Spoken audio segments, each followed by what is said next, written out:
નમસ્કાર વિદ્યાર્થી મિત્રો, કેમેસ્ટ્રી સ્કૂલમાં તમારું સ્વાગત છે. આજે આપણે ધોરણ 12માં ચેપ્ટર નંબર 2 દ્રાવણો જોઈશું. તો દ્રાવણો વિશે તમે થોડું ઘણું ધોરણ 11 અને આગળના ધોરણમાં ભણી ગયા છો. હવે થોડુંક આપણે એ બાબત થોડુંક જોઈ લઈએ કે દ્રવ્ય વિશે તમે જાણો છો કે જે જગ્યા રોકે છે અને દળ ધરાવે છે એને આપણે દ્રવ્ય કહીએ છીએ. બરાબર. દ્રવ્યનો આમ તો ભૌતિક સ્થિતિના આધારે અને રાસાયણિક લાક્ષણિકતાના આધારે પ્રકાર તમે જોઈ ગયા છો. બરાબર છે. પણ આપણે અત્યારે રાસાયણિક લાક્ષણિકતાને ધ્યાનમાં લઈ અને આગળ જોઈએ તો રાસાયણિક લાક્ષણિકતાને આધારે જો દ્રવ્યના પ્રકાર પાડવામાં આવે તો એક તો શુદ્ધ પદાર્થ અને બીજો પ્રકાર પડે છે મિશ્રણ. શુદ્ધ પદાર્થમાં તત્વ અને સંયોજન, જ્યારે મિશ્રણમાં જોઈએ તો વિસમાન મિશ્રણ અને સમાન મિશ્રણ, આવા બે પ્રકારો પડતા હોય છે. હવે સમાન મિશ્રણ અને વિસમાન મિશ્રણની વાત કરીએ તો જ્યારે કોઈ પાત્રમાં આપણે જ્યારે પાણી લઈએ અને પાણીમાં કોઈ પદાર્થને ઓગાળીએ, બરાબર, અને જો એ ઓગળી જાય તો એ સમાન પ્રકારનું મિશ્રણ કહેવાય, અને જો એ ન ઓગળે તો એ વિસમાન પ્રકારનું મિશ્રણ કહેવાય. આ ભેદ તમે જાણો છો. તો આપણે જાણીએ છીએ કે માની લો કે આમાં પાણીમાં હું હવે ખાંડ નાખું તો આ ખાંડ આમાં શું થશે? ઓગળી જશે. એટલે કે અહીંયા જે મિશ્રણ બનવાનું કેવું બનવાનું? સમાન પ્રકારનું મિશ્રણ બનવાનું. કારણ કે એની સાંદ્રતા અને એ ઘટકનું પ્રમાણ દરેક જગ્યાએ સમાન હશે. એવું નહીં હોય કે ખાંડ અહીંયા જ ઓગળશે અહીંયા નહીં ઓગળે, એવું તો બને નહીં. ખાંડ દરેક જગ્યાએ સમાન રીતે ઓગળે છે. એનો મતલબ કે ઘટકનું ખાંડનું પ્રમાણ દરેક જગ્યાએ સરખું જોવા મળે છે, એવું કહી શકાય. એટલે કે એકરૂપ મિશ્રણ મળે છે એવું પણ કહી શકાય. બરાબર. તો સમાન મિશ્રણનો સ્પષ્ટ ખ્યાલ મળે છે કે ભાઈ એકરૂપ મિશ્રણ હોય એટલે કે બંને જ્યારે એકબીજામાં મિશ્રણ કરવામાં આવે છે ત્યારે એકબીજામાં ભળી જાય છે, કે જેને આપણે સામાન્ય રીતે નરી આંખે જોઈ શકતા નથી. કારણ કે જ્યારે ઘટકો એકબીજામાં મિશ્ર થઈ જાય છે ત્યારે એ ઘટકોનું જે પ્રમાણ હોય છે, એ જે ઘટક કણોનો જે વ્યાસ હોય છે, કણોનો વ્યાસ 10⁻⁹ મીટર નેનોમીટરમાં હોય છે. બહુ જ સૂક્ષ્મ હોય છે. બરાબર. અતિ સૂક્ષ્મ કણો એ એકરૂપ થઈ ગયા પછી અતિ સૂક્ષ્મ બની ગયા છે એટલે નરી આંખે આપણે એને જોઈ શકતા નથી. એટલે કે એવા મિશ્રણને આપણે સમાન મિશ્રણ અથવા એકરૂપ મિશ્રણ પણ કહી શકીએ છીએ. હવે એના ગુણધર્મો અને એની ઉપયોગિતા જો તમારે લેવી હોય તો એ ઘટકોનું પ્રમાણ કેટલું છે એના આધારે તમે નક્કી કરી શકો. એટલે કે એના ગુણધર્મો અને એની ઉપયોગિતા જે તે મિશ્રણમાં જે ઘટકોનું સંગઠન કેટલા પ્રમાણમાં છે, એટલે કે ઘટકોનું પ્રમાણ કેટલું છે. સંગઠન એટલે કે ઘટકોનું પ્રમાણ. સંગઠન એટલે કે એમાં ઘટકનું પ્રમાણને ધ્યાનમાં લેવામાં આવે છે. એટલે કે ઘટકના પ્રમાણના આધારે એની ઉપયોગિતા અને એના ગુણધર્મો નક્કી કરી શકાય છે. બરાબર છે. તો આ બાબત તમને હવે ક્લિયર હશે કે સમાન મિશ્રણ એટલે જ એને આપણે શું કહીએ છીએ? દ્રાવણો. બરાબર. જોઈએ આપણે એના કેટલાક ગુણધર્મો અને એની ઉપયોગિતા. જેમ કે આપણે વાત કરી કે એના સંગઠન ઉપર એનો આધાર હોય છે, એટલે કે એના ઘટકોના પ્રમાણ ઉપર એનો આધાર હોય છે. તો એ આધારના કેટલાક ઉદાહરણો આપણે જોઈએ.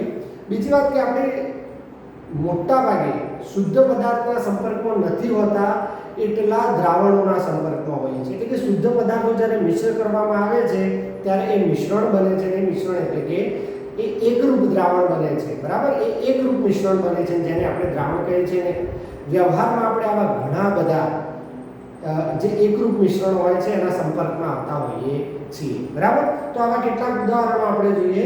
જેમ કે કોપરની મિશ્ર ધાતુ. હવે કોપરની મિશ્ર ધાતુઓમાં એના ઘટકોનું પ્રમાણ જુદું જુદું હોય તો એ અલગ અલગ પ્રકારની મિશ્ર ધાતુઓ બનાવી શકે છે અને એનો ઉપયોગ પણ અલગ અલગ પ્રકારે આપણે સમજી શકીએ છીએ. જેમ કે પિત્તળ તમે સાંભળેલું હશે, જેને બ્રાસ કહેવાય છે. વિજ્ઞાનની ભાષામાં શું કહેવાય છે? બ્રાસ કહેવાય છે. હવે એમાં જે મિશ્રણ જોવા મળે છે એ જે કોપર અને ઝીંકનું મિશ્રણ જોવા મળે છે. પછી વાત કરીએ જર્મન સિલ્વરમાં નથી જર્મેનિયમ કે નથી સિલ્વર, પણ એને નામ આપવામાં આવ્યું છે જર્મન સિલ્વર. તો એમાં જે કોપર, ઝીંક અને નિકલ આ ધાતુઓનું મિશ્રણ થયેલું હોય છે અને આ જર્મન સિલ્વર પ્રકારની આપણને મિશ્ર ધાતુઓ મળતી હોય છે. કાંસુ આ તમે સાંભળ્યું હશે બ્રોન્ઝ, જેને બ્રોન્ઝ કહેવાય છે, કે જે કોપર અને ટીન, આ જે Sn એ સંજ્ઞા એને ટીન કહેવાય. તો કોપર અને ટીનના ધાતુના મિશ્રણથી આપણને કોસુબ એટલે કે બ્રોન્ઝ મળે છે. તો આમ અલગ અલગ પ્રકારના તત્વોના મિશ્રણથી, કોપર સાથેના મિશ્રણથી આપણને અલગ અલગ પ્રકારની મિશ્ર ધાતુઓ મળે છે કે જે એક પ્રકારનું દ્રાવણ છે, કે જે એક પ્રકારનું દ્રાવણ છે. હવે આ જેમ ઘટકોનું પ્રમાણ અલગ અલગ હોય છે, એટલે કે જેનું સંગઠન જુદું જુદું હોય છે અને એનું મિશ્રણ આપણને મળતું હોય છે, એટલે કે જે દ્રાવણો મળતા હોય છે એનો ઉપયોગ પણ જુદો જુદો હોય છે. જેમ કે પિત્તળની વાત કરીએ તો પિત્તળનો ઉપયોગ આપણે વાસણો બનાવવા માટે કરીએ છીએ, મંદિરમાં મંજીરા બનાવવા માટે કરીએ છીએ, એવા ઘણા બધા સાધનો બનાવવા માટે આપણે પિત્તળનો ઉપયોગ કરતા હોઈએ છીએ. જર્મન સિલ્વરની વાત કરીએ તો જર્મન સિલ્વરનો ઉપયોગ મૂર્તિઓ બનાવવા માટે, જેમ કે ભગવાનની કોઈ મૂર્તિ હોય છે તો એ જનરલી જર્મન સિલ્વરમાંથી બનાવવામાં આવતી હોય છે. બરાબર, કૃતિઓ, કલાકૃતિઓ જેને કહીએ છીએ, બધી બનાવટ જર્મન સિલ્વરમાંથી જનરલી કરવામાં આવે છે. કોસુબની વાત કરીએ તો કે જે બ્રોન્ઝ જે તરીકે ઓળખાય છે, જે કોપર અને ટીનનું મિશ્રણ છે, એ જે આપણને મિશ્ર ધાતુ એટલે કે જે દ્રાવણ મળે છે એકરૂપ થઈ, એને આપણે એનો ઉપયોગ બ્રોન્ઝ એટલે કે મેડલ, તમે સાંભળ્યો છે કે જ્યારે ત્રીજા નંબરે કોઈ વિજેતા થયેલો હોય તો એને બ્રોન્ઝ મેડલ મળે છે, એવું કહીએ છીએ. કાંસ્ય પદક, બરાબર, એટલે કે કાંસુ બ્રોન્ઝ તરીકે ઓળખાય છે. તો આ પ્રમાણે આપણે કોપરની કેટલીક મિશ્ર ધાતુઓના ઉદાહરણ જોયા કે જેનું સંગઠન એટલે કે એનું ઘટકોનું પ્રમાણ જુદું જુદું હોય, તો એના ગુણધર્મો જુદા જુદા હોય અને એના ઉપયોગો પણ આપણે એ રીતે કરતા હોઈએ છીએ. આગળ આપણે સમાન મિશ્રણના ઉદાહરણોની વાત કરીએ તો ફ્લોરાઇડ આયનનું જલીય દ્રાવણ. હવે ફ્લોરાઇડ આયનનું જલીય દ્રાવણ એટલે કે ફ્લોરાઇડનું પાણીમાં જે સાંદ્રતા હોય છે એ સાંદ્રતા એના પ્રમાણના આધારે એનો ઉપયોગ કરતા હોય છે અને એ પોતાના ગુણધર્મો દર્શાવતા હોય છે. જેમ કે આપણે વાત કરીએ કે ફ્લોરાઇડ આયનનું જલીય દ્રાવણ જો બનાવવામાં આવે અને એની સાંદ્રતા 1 ppm હોય, ppm એટલે કે આગળ આપણે એના સાંદ્રતાના એકમમાં ભણવાનું છે, ppm એટલે કે પાર્ટ્સ પર મિલિયન, પાર્ટ્સ પર મિલિયન, એટલે કે સાંદ્રતા જો 1 ppm હોય તો એ દાંતના ક્ષયને રોકે છે. દાંતના ક્ષયને રોકે છે એટલે કે એને સડો કહીએ છીએ, દાંતમાં સડો થાય તો એ સડો રોકે છે. ક્યારે? જ્યારે ફ્લોરાઇડ આયનનું જલીય દ્રાવણ 1 ppm જેટલું હોય ત્યારે. આગળ વાત કરીએ કે ભાઈ સાંદ્રતા 1.5 ppm હોય, 1.5 ppm હોય તો એ સાંદ્રતા ધરાવતું જ્યારે જલીય દ્રાવણ આપણે વાપરીએ તો એ દાંત પર ડાઘા પડે છે. એ દાંત પર શું થાય છે? એના ડાઘા પડતા હોય છે. એટલે કે કોઈ ગામમાં ફ્લોરાઇડનું પ્રમાણ પાણીમાં વધારે હોય તો જનરલી એ દાંત ઉપર ડાઘા પડતા હોય છે. અને જો એનું પ્રમાણ એટલે કે એની સાંદ્રતા જો આપણે વધારવામાં આવે તો એ ઝેરી અસર કરે છે. જો એની સાંદ્રતા આના પ્રમાણો સચવાય નહીં ને એની અસર વધી જાય તો એ ઝેરી અસર વર્તે છે. બરાબર છે? જેમ કે ઉદાહરણ લઈએ કે સોડિયમ ફ્લોરાઇડ, NaF કહેવાય સોડિયમ ફ્લોરાઇડ, એ ઉંદર માટે ઝેર તરીકે વર્તે છે. બરાબર, એ ઉંદર માટે ઝેર તરીકે વર્તે છે. હવે આપણે સમાન મિશ્રણનું એક બીજું ઉદાહરણ જોઈએ. જેમ કે આપણે નસમાં આપવામાં આવતું ઇન્જેક્શન હોય છે, એટલે કે નસમાં જે ઇન્જેક્શન આપવામાં આવે છે એમાં અમુક આયનીય ધરાવતા ક્ષારો લેવામાં આવે છે, એટલે કે ચોક્કસ સાંદ્રતા ધરાવતા ક્ષારીય દ્રાવણ લેવામાં આવે છે અને એ દ્રાવણ એ પ્લાઝમા એટલે કે લોહી સાથે સુમેળ કરે છે. બરાબર, અને તો જ આપણને એનું સારું પરિણામ મળતું હોય છે. બરાબર, એટલે કે અમુક ઇન્જેક્શન જે નસમાં લેવામાં આવે છે એમાં એની સાંદ્રતા એક ચોક્કસ પ્રમાણમાં લેવામાં આવે, એટલે કે જે એનું આયનીય સાંદ્રતા ધરાવતું ક્ષારીય દ્રાવણ હોય એને ઓગાળવામાં આવે છે અને ચોક્કસ પ્રમાણ એ પ્લાઝમા એટલે કે આપણા બ્લડ જે હોય છે એની સાથે સુમેળ થાય અને તો જ આપણને ચોક્કસ પરિણામ મળતું હોય છે. તો આ જેટલા પણ ઉદાહરણો ભણ્યા એ બધા સમાન મિશ્રણ છે અને વિજ્ઞાનમાં આપણે આ બધા જ સમાન મિશ્રણોને શું કહીએ છીએ? દ્રાવણો તરીકે ઓળખીએ છીએ. એટલે કે આ સમાન મિશ્રણને સામાન્ય રીતે આપણે દ્રાવણ તરીકે ઓળખીએ છીએ.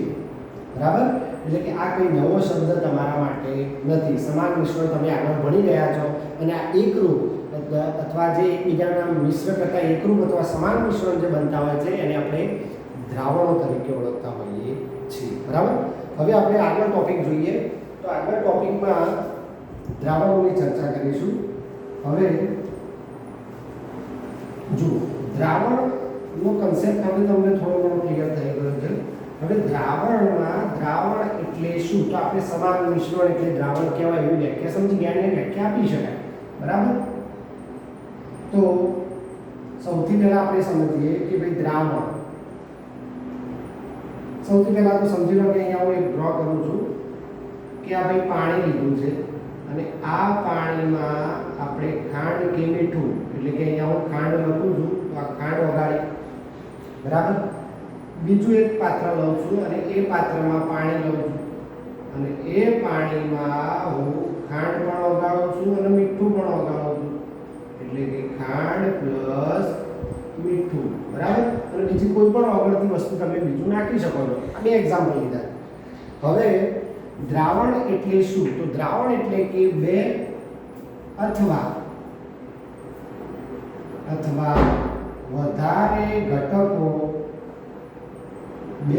વધારે ઘટકો ધરાવતું સમાન મિશ્રણ, જેને આપણે શું કહીએ છીએ? દ્રાવણ તરીકે ઓળખીએ છીએ. ધ્યાન રાખજો, બે અથવા વધારે ઘટકો ધરાવતું સમાન મિશ્રણ, જેને આપણે દ્રાવણ તરીકે ઓળખીએ છીએ. કે એક આ વ્યાખ્યા આપી શકાય અને બીજી વ્યાખ્યા આ રીતે પણ આપી શકાય કે ભાઈ દ્રાવણ એટલે શું? તો દ્રાવક પ્લસ દ્રાવ્ય. દ્રાવક પ્લસ દ્રાવ્ય. તો આ વ્યાખ્યા પણ આપી શકાય, પણ આને શબ્દોમાં લખવી પડે કે ભાઈ દ્રાવક અને દ્રાવ્ય ના ઘટકોને મિશ્રણ કરતા સમાન મિશ્રણ મળે છે, જેને દ્રાવણ કહે છે. ધ્યાન રાખજો, દ્રાવક અને દ્રાવ્ય ઘટકણો ધરાવતા મિશ્રણને, સમાન મિશ્રણને દ્રાવણ કહે છે. આ રીતે પણ વ્યાખ્યા આપી શકાય. તો આ થઈ દ્રાવણની વાત. હવે દ્રાવણમાં આપણે બે વસ્તુઓ જોઈ, એક દ્રાવક જોયું અને એક દ્રાવ્ય. આવા બે શબ્દો આવ્યા. આનાથી પણ તમે વાકેફ છો. જેમ કે દ્રાવક, દ્રાવકની વાત કરું તો દ્રાવક એટલે શું? તો દ્રાવણમાં દ્રાવકનું પ્રમાણ, એટલે કે હું ટૂંકમાં લખું છું કે ઘટકનું પ્રમાણ, ઘટકકણનું પ્રમાણ વધારે હોય એને શું કહેવાય? દ્રાવક કહેવાય. દ્રાવણમાં જે ઘટકનું પ્રમાણ વધારે હોય એને દ્રાવક તરીકે ઓળખી શકાય. તો સામે તમને દ્રાવ્યની વ્યાખ્યા ખબર પડી ગઈ હશે કે ભાઈ દ્રાવ્ય કોને કહેવાય? તો ઘટકનું પ્રમાણ, જે ઘટકનું પ્રમાણ ઓછું હોય એને શું કહેવાય? દ્રાવ્ય તરીકે ઓળખવામાં આવે છે. એટલે એક વસ્તુ ક્લિયર થઈ ગઈ કે જેનું પ્રમાણ વધારે હશે એને દ્રાવક કહેવાય અને જેનું પ્રમાણ ઓછું હશે એને દ્રાવ્ય તરીકે ઓળખી શકાય. બરાબર? તો આ બે ફંડા ક્લિયર થઈ ગયા એટલે તમને દ્રાવણનો થોડો કન્સેપ્ટ ક્લિયર થાય. હવે આપણે વાત કરીએ કે ભાઈ જે અહીંયા દ્રાવ્ય, એટલે કે દ્રાવણમાં જે દ્રાવક હોય અને જે દ્રાવ્ય હોય, બરાબર? તો દ્રાવક હંમેશા દ્રાવણમાં એક જ હોય. આ ધ્યાન રાખજો, દ્રાવણમાં દ્રાવક હંમેશા કેવો હોય? એક જ હોય, એક જ ઘટકકણ હોય. એક ઘટકકણ એટલે કે કણ એક જ ના હોય, એમ કહેવાનો મતલબ એનું જે પદાર્થ હોય છે એ એક જ હોય. જેમ કે હું તમને સમજાવું હમણાં. અને જે દ્રાવ્ય હોય છે, એ દ્રાવ્યમાં એક અથવા એક કરતા વધારે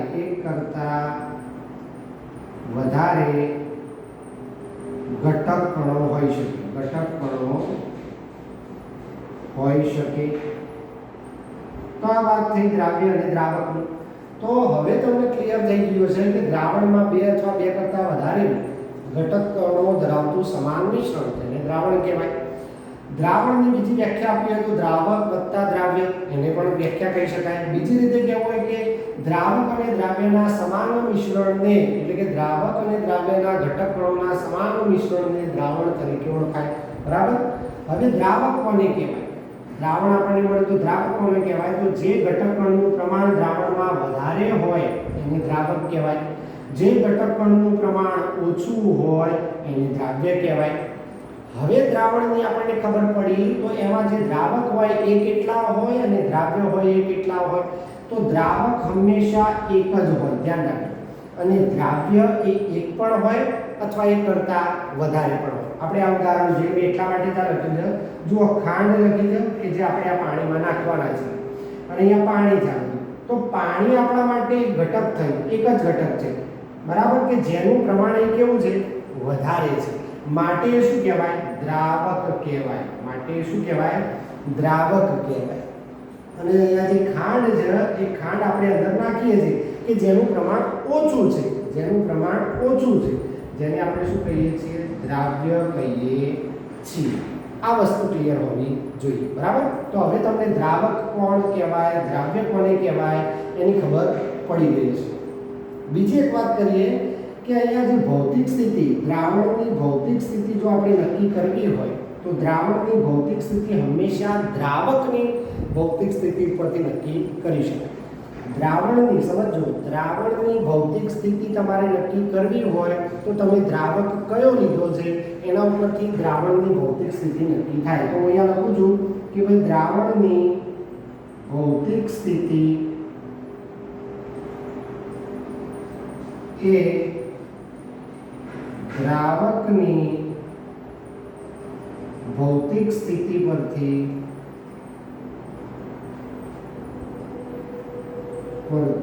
નક્કી થાય. અને જેના આપણે ઉદાહરણો હમણાં જોવાના છે, પરથી નક્કી કરી શકાય બરાબર. બીજું એક કે દ્રાવ્ય હંમેશા એકરૂપ થઈને ઓગળી જાય અને એના સૂક્ષ્મ કણો ઓગળ્યા પછી આપણે નરી આંખે જોઈ શકતા નથી. એનું કારણ મેં આગળ બતાવી દીધું કે એના કણોનો જે વ્યાસ હોય છે એ 10⁻9 ઘાત મીટર જેટલો હોય છે બરાબર. માટે આપણે એકદમ એકરૂપ દ્રાવ્ય થઈ જાય છે કે જેની સરળતાથી સામાન્ય સંજોગોમાં આપણે એને જુદા કરી શકતા નથી. માટે જે સમાન મિશ્રણ, એકરૂપ મિશ્રણ કે જેને આપણે દ્રાવણ તરીકે ઓળખીએ છીએ. તો અહીં આપણે જે હવે ચેપ્ટરમાં જે વાત કરવાની છે કેવા પ્રકારના દ્રાવણોની કરવાની છે, તો જેમાં જે દ્રાવણમાં એક જ દ્રાવક હોય અને એક જ દ્રાવ્ય હોય.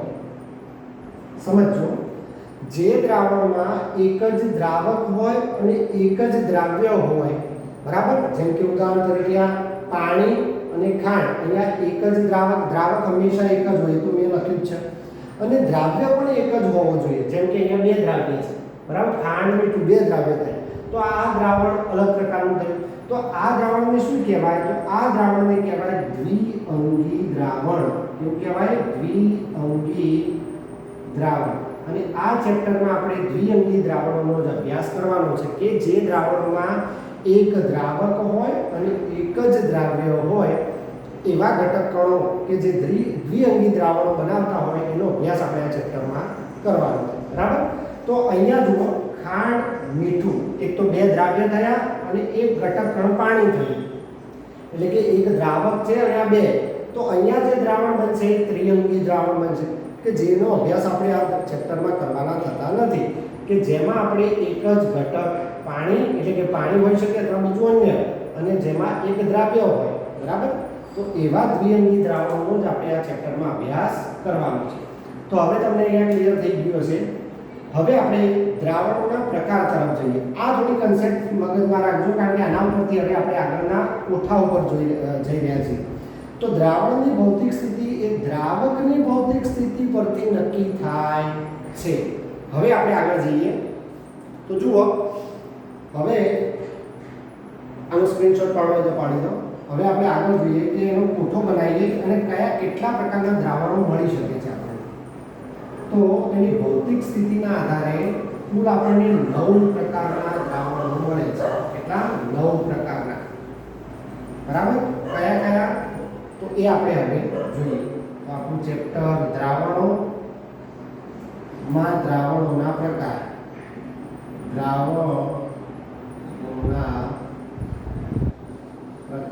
બરાબર. એની ભૌતિક સ્થિતિ ઉપર જે ભૌતિક સ્થિતિ મહત્વની કઈ આપણે જાણીએ છીએ. કઈ ઘન, પ્રવાહી અને વાયુ. તો આ ભૌતિક સ્થિતિઓ ઉપરથી આપણે દ્રાવણોના પ્રકારનો અભ્યાસ કરવાનો છે. આપણને કુલ 9 પ્રકારના દ્રાવણો મળશે. જોઈએ આપણે કોઠામાં. તો જુઓ, આ તમારે તૈયાર કરવાનું થશે જ, કારણ કે ઘણા બધા પ્રશ્નો આમાંથી આવતા હોય છે બરાબર. તો અહીંયા દ્રાવણ કયું બને છે એની વાત કરવાની. આપણે વ્યય કયો લઈએ છીએ એની વાત કરવાની, પછી દ્રાવક તરીકે શું લઈએ છીએ એની વાત કરવાની, અને અહીંયા એના ઉદાહરણ. બરાબર. તો આ પ્રમાણે આપણે દ્રાવણોના પ્રકાર હવે જોઈએ. જુઓ, એક ક્લિયર કટ વસ્તુ આગળ એક લીટી લખી હતી, એક લાઈન લખી હતી કે જેમાં શું હતું, દ્રાવકની ભૌતિક સ્થિતિ જાણતા હોય તો દ્રાવણ કયું બનશે એની તમને ખબર પડી જાય. જુઓ, અત્યારે આપણે દ્રાવક તરીકે વાયુ લઈએ. એટલે કે હું અહીંયા એક કામ કરું, દ્રાવણોના પ્રકાર લખી દઉં. તો અહીંયા દ્રાવણોના પ્રકારમાં લખું પહેલું વાયુમય દ્રાવણ. બરાબર. તો વાયુમય, પછી પ્રવાહી, એના પછી ઘન. તો સાહેબ તમે કહેશો 3 જ પ્રકારના? ના, આને એક જ વાર લખ્યું છે, આવું અહીંયા 3 વાર લખી છે. ચોપડીમાં તમારે 3 વાર લખી, ધ્યાન રાખજો, 3 વાર લખ્યું. ચલો, વાયુમય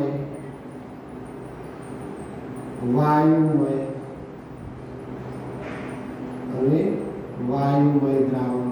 તો આ 3 બને. એવા જ 3 પ્રવાહીના અને એવા જ 3 ઘનના બનશે. કેવી રીતે? તો દ્રાવક હું વાયુ લઉં અને દ્રાવ્ય પણ હું શું લઉં? વાયુ લઉં. તો મને એનું ઉદાહરણ શું લખી શકાય? તો પહેલી એક વાત, જો દ્રાવક વાયુ હોય તો દ્રાવણ શું બને? વાયુ જ બને. ભાઈ ઓબ્વિયસલી હાલ જ વાત કરી કે દ્રાવકની ભૌતિક સ્થિતિ ખબર હોય તો દ્રાવણની ભૌતિક સ્થિતિ દ્રાવકની હોય એ જ દ્રાવણની ભૌતિક સ્થિતિ થાય. તો અહીંયા બંને વાયુ છે, તો ઉદાહરણ શું લખી શકાય કે ભાઈ મેં વાયુ દ્રાવક લીધું, દ્રાવ્ય પણ વાયુ લીધું. તો અહીંયા ઉદાહરણમાં શું લખી શકાય? તો નાઇટ્રોજન વાયુ અને ઓક્સિજન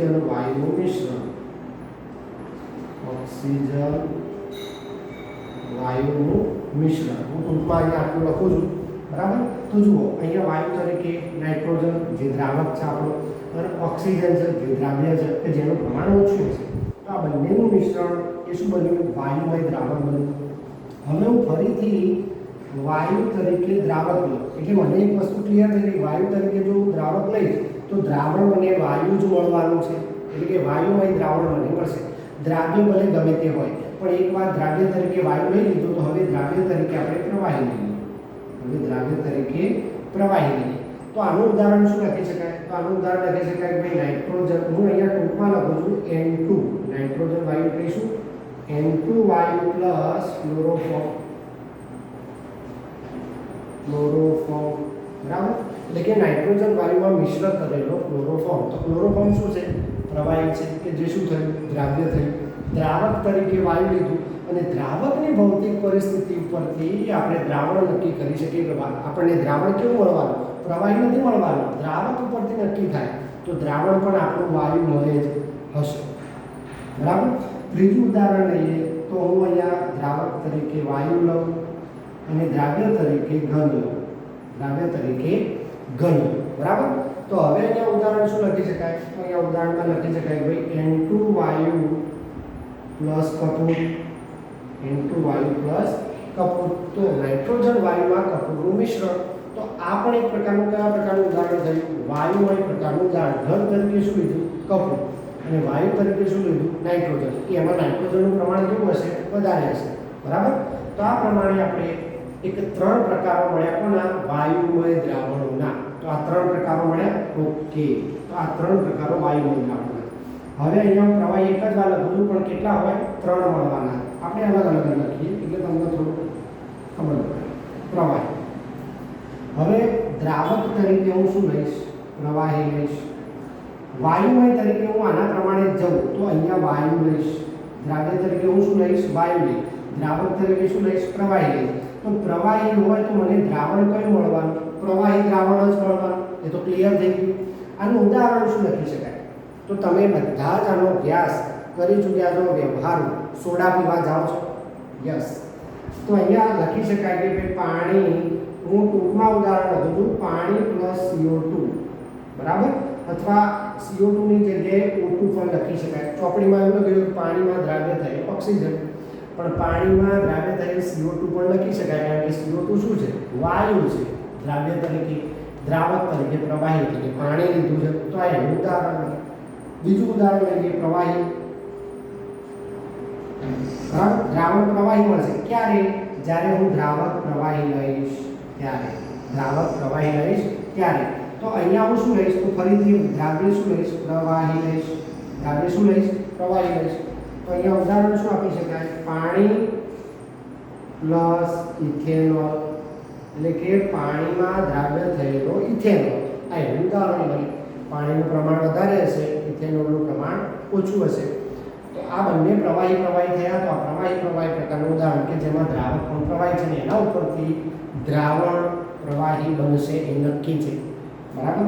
હવે જો હું ત્રીજો પ્રકાર પ્રવાહી લઉં, કારણ કે ઘન લેવાનું બાકી છે, દ્રાવ્ય તરીકે ઘન લેવાનું બાકી છે. દ્રાવક તરીકે તો હું પ્રવાહી જ લઈશ. કેમ?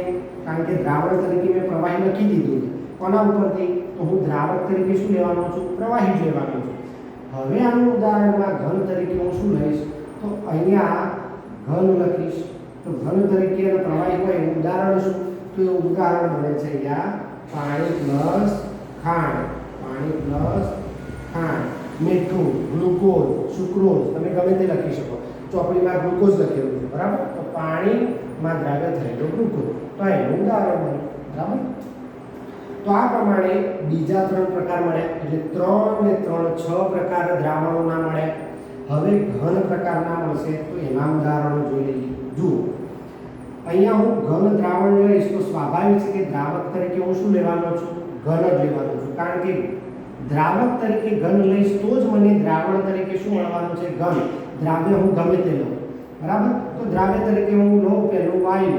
બરાબર. તો આવા એક એક્ઝામ્પલ સેટ કરવાના કે વાયુ દ્રાવ્ય હોય, દ્રાવક તરીકે ઘન હોય તો દ્રાવણ શું મળે? ઘન જ મળે. બરાબર. હવે આનું ઉદાહરણ શું લઈ શકાય? તો આનું ઉદાહરણ લઈ શકાય પેલેડિયમ